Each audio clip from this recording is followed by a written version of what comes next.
Morning, folks. Today I'm kind of shuffling stuff around from here to there and back again. Not getting really very far with any of it, but I'm gaining slowly but surely, getting stuff out of the fairgrounds and taking it back to the house and sorting through it and then taking it to the dump mostly. But long drawn out process, I'll tell you. Like I say, we lived there for 23 years and you build up a lot of crap in 23 years. So especially when you're a pack rat like me. But anyway, I was just talking on the phone with a friend of mine and we were talking about trapping and whatnot, and he's got a guy that's having some problems with some badgers. In my area, we don't have very many badgers, but just down the road here, 30-40 miles, there's quite a few of them. Kind of funny how that works. They're just really not that many in our area. But anyhow, he's having troubles with some badgers, and of course, summertime coming up, the pelt won't be worth very much. But I told him, if nothing else, keep those claws. He told me, what am I going to do with claws? Well, you ever seen badger claws? Some of those are 1.5 inches, 2 inches, 2.5 inches. They're long. I mean, they're longer claws than most black bear claws. And made into necklaces, and they're really pretty neat. There's a place up in the Bitterroot Valley, up in Hamilton, called Sweetwater Mercantile. Hillbilly was in there and he bought a bunch of beads, and every time we go up there we look and we usually bring home a few beads and make things. But if you buy some of the old style fur trade mountain man beads, not even original ones, they add up to a little bit of money. But if you string those same beads into a badger claw necklace, I've seen them on eBay from anywhere from about $100 on up to $300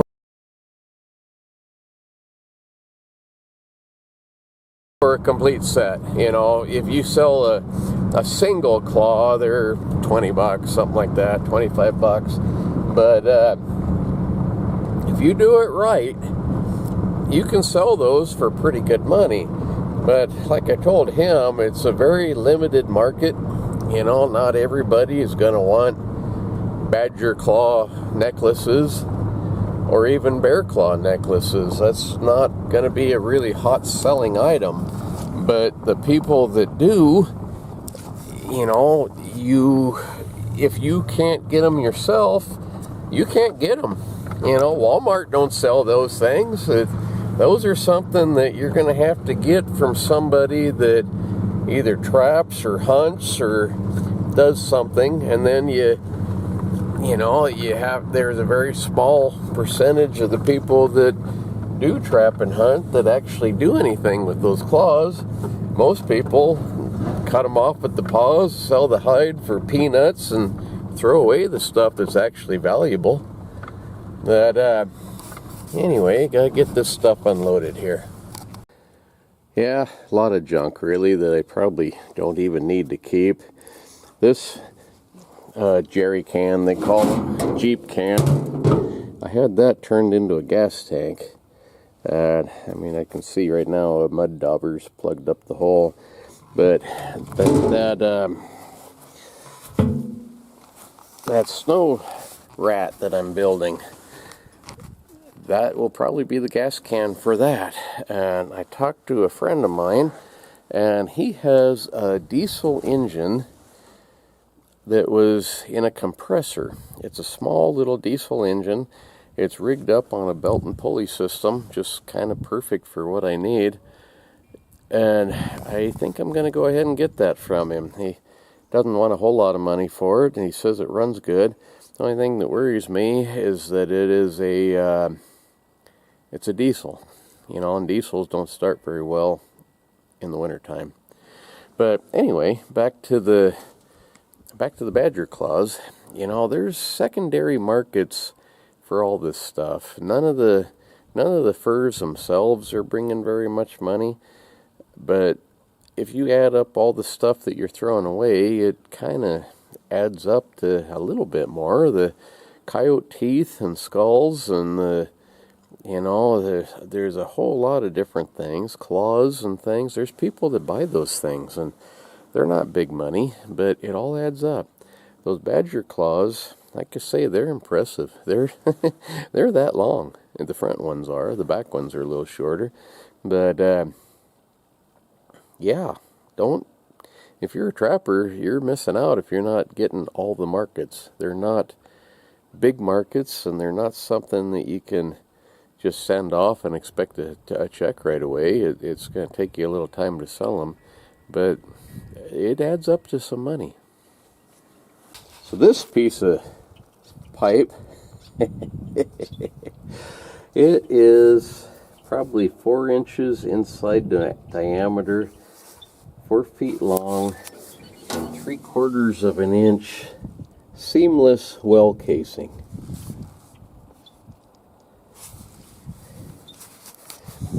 What's that look like to you?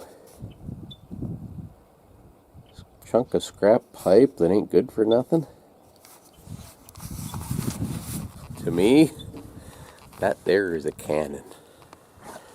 I'm going to weld that thing up, put a plug in the end, get some wheels and put it on wheels, and I'm going to build me a cannon. I've been wanting to do it forever.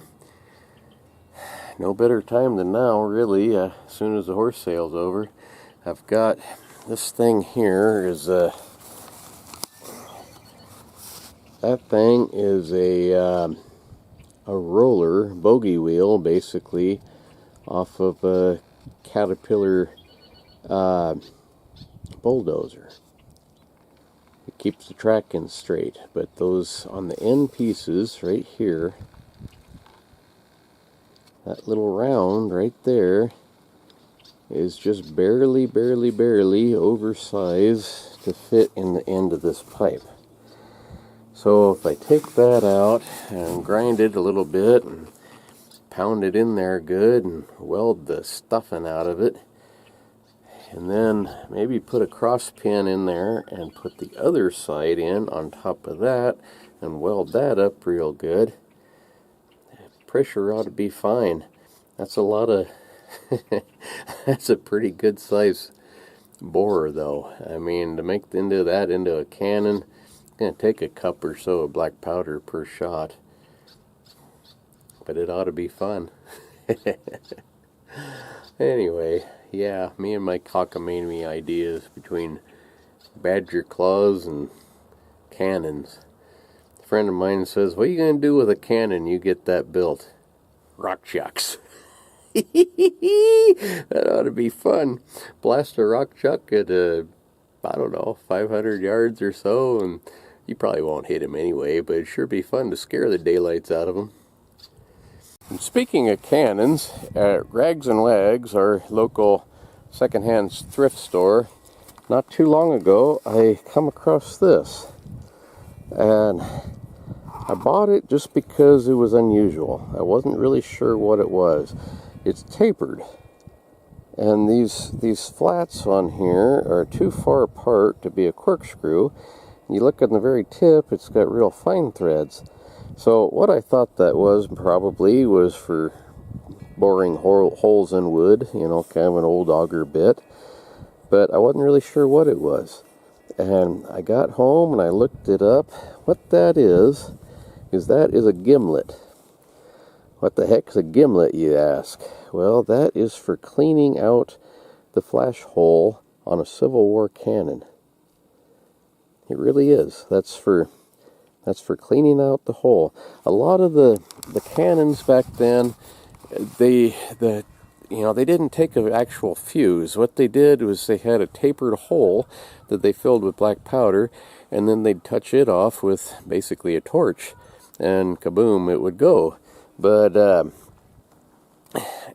that's what this is. That's for cleaning that out. After a while, the black powder cruds up, and they don't work worth a darn.